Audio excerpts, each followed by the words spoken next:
عمر شاہ کی وہ آخری خواہش جو پوری نہ ہو سکی۔ آخر عمر شاہ کی آخری خواہش کیا تھی؟ جانیے اس ویڈیو میں۔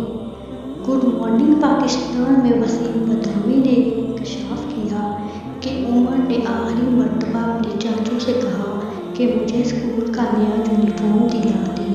اس کے چاچو نے اسے کہا کہ کچھ دنوں بعد دلوا دوں گا، لیکن 2 دن گزرنے کے بعد اس نے واپس عمر نے کہا کہ مجھے یونیفارم نہیں چاہیے۔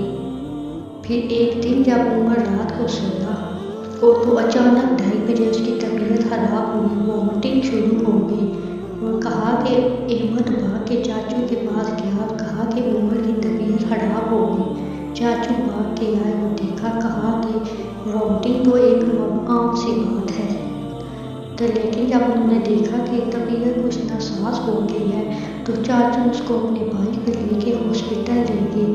راستے میں انہوں نے دیکھا کہ عمر کی طبیعت مزید بگڑ رہی ہے تو انہوں نے عمر سے کہا کہ میں نے تمہیں یونیفارم نہیں لے کے دیا، کیا تم مجھ سے خفا تو نہیں؟ تو عمر نے کہا کہ نہیں، میں خفا نہیں ہوں۔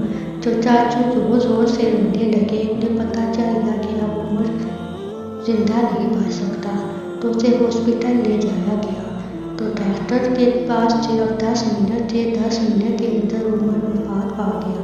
تو وسیم بدراوی کے مطابق ڈاکٹروں نے کہا کہ اگر بچہ مجھے 10 منٹ اور دے دیتا تو ہم شاید اس کی زندگی کو بچا سکتے۔